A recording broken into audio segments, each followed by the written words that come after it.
स्वागत है आपका हमारे चैनल पर। मैं हूं आपके साथ शिप्रा सैनी।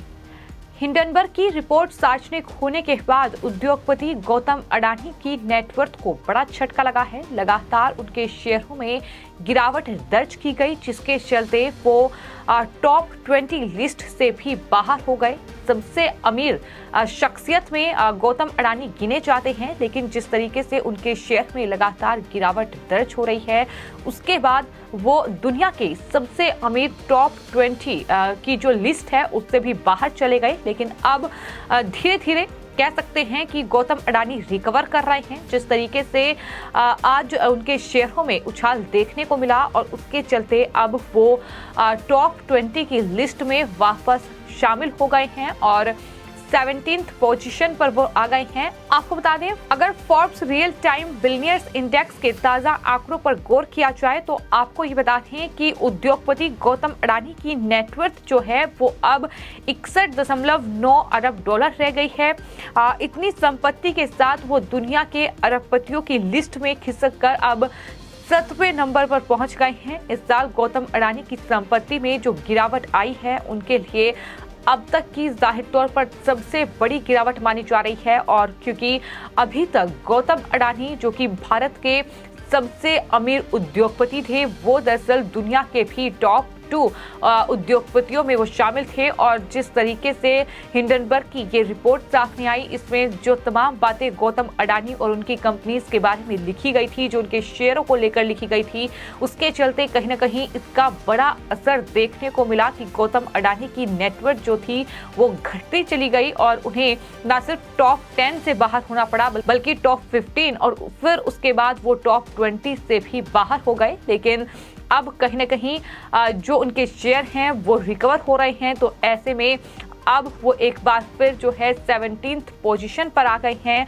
और लगातार उनके जो शेयर हैं वो दरअसल रिकवर हो रहे हैं। इतना ही नहीं, आपको ये बताते हैं कि भारतीय उद्योगपति एक दिन में सबसे ज्यादा रकम गंवाने वाले अरबपतियों में एलन मस्क, जेफ बेजोस और मार्क जुकरबर्ग के साथ अब खड़े हो गए हैं। यानी इतनी बड़ी गिरावट जो है वो उनके शेयर्स में आई है। जिस तरीके से ये हिंडनबर्ग की रिपोर्ट सामने आई, इतना ही नहीं, अडानी को जो है अपना फुल सब्सक्राइब्ड एफपीओ है वो भी वापस लेना पड़ा।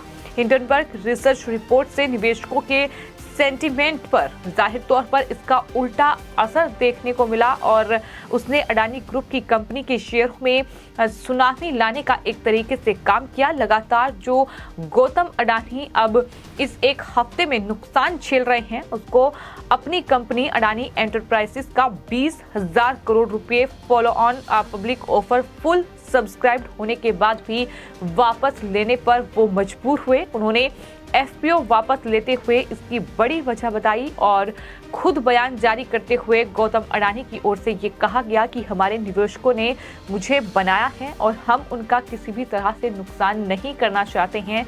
ऐसे में इस ऑफर को वापस ले रहे हैं। जिन निवेशकों ने इसमें पैसे लगाए हैं उनकी रकम वापस की जाएगी। ये गौतम अडानी का बयान सामने आया। और उसके बाद अगर आज शेयर मार्केट की अगर बात की जाए तो आपको ये बता दें कि अडानी ग्रुप के शेयरों में जो गिरावट लगातार आ रही थी, आज कहीं ना कहीं उस गिरावट को जान मिली है। जिस तरीके से अब कहीं ना कहीं उनके शेयर जो हैं वो बेहतर पोजीशन में आए हैं और इस गिरावट के बीच ग्लोबल रेटिंग एजेंसी फिच ने दरअसल अडानी को मदद की है। जिस तरीके से फिच रेटिंग्स का कहना है कि अडानी ग्रुप और उनकी संपत्तियों की रेटिंग पर हिंडनबर्ग की रिपोर्ट के बाद कोई तत्काल प्रभाव नहीं पड़ा है। रेटिंग एजेंसी के मुताबिक हिंडनबर्ग की रिपोर्ट से अडानी ग्रुप के क्रेडिट प्रोफाइल पर किसी भी तरह का कोई असर नहीं पड़ा है, ये फिच की ओर से कहा गया है। साथ ही रेटिंग एजेंसी की रिपोर्ट अडानी ग्रुप के शेयरों में सप्ताह भर से जारी गिरावट के बीच आई है। अडानी एंटरप्राइजेस के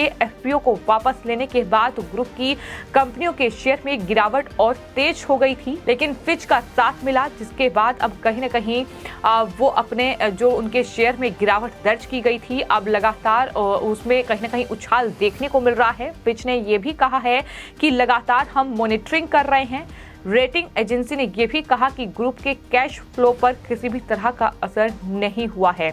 हम फाइनेंस और इससे जुड़ी गतिविधियों पर बारीकी से नजर रख रहे हैं। फिच को उम्मीद है कि अडानी ग्रुप के जो नकदी प्रवाह है उसका पूर्वानुमान में कोई बड़ा बदलाव नहीं होगा। ये फिच की ओर से उम्मीद जताई गई है। आपको ये बता दें कि जिस दिन से अडानी ग्रुप को लेकर हिंडनबर्ग की ये रिपोर्ट सामने आई है, लगातार उसी दिन से अडानी ग्रुप के शेयरों में तेजी से गिरावट जो है वो देखने को मिल रही है। अडानी ग्रुप की जो तमाम कंपनियां हैं उनका मार्केट गैप घटने से गौतम अडानी की नेटवर्थ में ये भारी गिरावट दर्ज की गई, जिसके बाद अडानी जो है वो टॉप 10 की जो अमीरों की लिस्ट है उससे बाहर हो गए। और जबकि हफ्ते भर पहले अडानी जो है वो दुनिया के चौथे सबसे अमीर शख्स थे। यानी जैसा कि हमने आपको बताया कि गौतम अडानी लगातार उनकी संपत्ति में इजाफा हो रहा था। दुनिया में वो जाहिर तौर पर एक अलग पहचान बना चुके थे। जिस तरीके से वो दुनिया में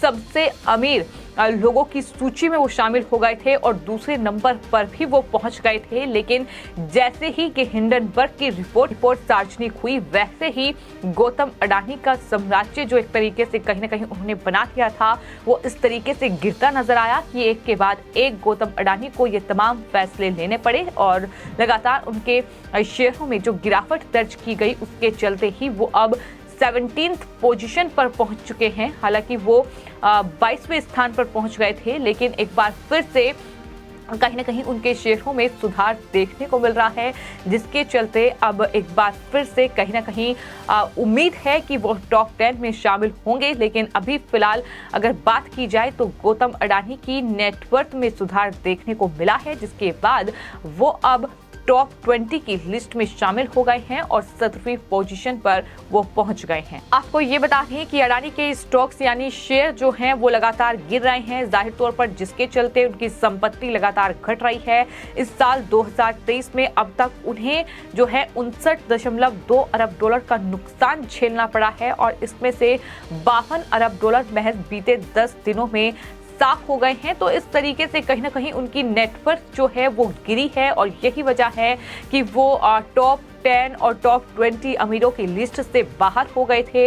लेकिन अब एक बार फिर उनके शेयर में ये सुधार देखने को मिल रहा है। अगर अडानी एंटरप्राइजेस के शेयरों की बात की जाए तो कहीं ना कहीं जो आज सुबह शेयर घट रहे थे उसमें अब सुधार देखने को मिल रहा है। जो शेयर में गिरावट दर्ज की गई थी अब कहीं ना कहीं वो सुधरती दिखाई दे रही है और यही वजह है कि वो 17th पोजीशन पर पहुंचे हैं। लेकिन शेयरों ने जाहिर तौर पर वापसी की है। निचले लेवल पर अडानी एंटरप्राइजेस के 35.1 लाख शेयरों की खरीदारी हुई है। ये ब्लॉक डील 411.5 करोड़ में हुई है। आज सुबह ये स्टॉक 35% की गिरावट के साथ 1017 रुपये तक फिसला था। लेकिन जाहिर तौर पर शाम होते होते ये कहीं ना कहीं जो शेयर हैं ये बढ़ते नजर आए। तो ऐसे में इस तरीके से अडानी को कहीं ना कहीं एक जान जरूर मिल रही है। जिस तरीके से तमाम जो कंपनियां हैं वो अडानी ग्रुप के साथ खड़ी नजर आ रही हैं और यही वजह है कि जिस तरीके से हिंडनबर्ग की ये एक रिपोर्ट जिसे कि अडानी ग्रुप की ओर से एक साजिश बताया गया था और ये कहा गया था कि इस रिपोर्ट में जो दावे किए गए हैं उनमें कोई भी सच्चाई नहीं है और ये कहीं ना कहीं हमारे कंपनीज के लिए और अडानी ग्रुप के लिए एक साजिश के तहत रिपोर्ट तैयार की गई है। चूंकि हिंडनबर्ग ने कोई भी सलाह मशवरा या कोई भी राय जो है वो अडानी ग्रुप से नहीं ली। जब ये रिपोर्ट उन्होंने सार्वजनिक की है तो जाहिर तौर पर ये एक साजिश के तहत रिपोर्ट सामने आई है। ये अडानी ग्रुप का दावा है। लेकिन जिस तरीके से गौतम अडानी देश के सबसे अमीर उद्योगपति और वहीं दुनिया में भी कहीं ना कहीं टॉप उद्योगपतियों की लिस्ट में वो शुमार हो चुके थे, उसके बाद कहीं ना कहीं बड़ा झटका उन्हें लगा है। जिस तरीके से हिंडनबर्ग की ये रिपोर्ट सामने आई और उनकी नेटवर्थ में ये गिरावट देखने को मिली, लेकिन इस गिरावट के बाद कहीं ना कहीं अब सुधार भी उनकी नेटवर्थ में देखने को मिल रहा है और यही वजह है कि टॉप 20 से बाहर हुए गौतम अडानी अब टॉप 20 में एक बार फिर शामिल होकर 17 पोजीशन पर पहुंच चुके हैं। फिलहाल आपकी इस पूरे मामले पर क्या राय है हमें कमेंट बॉक्स में जरूर लिखें और चैनल को सब्सक्राइब करें।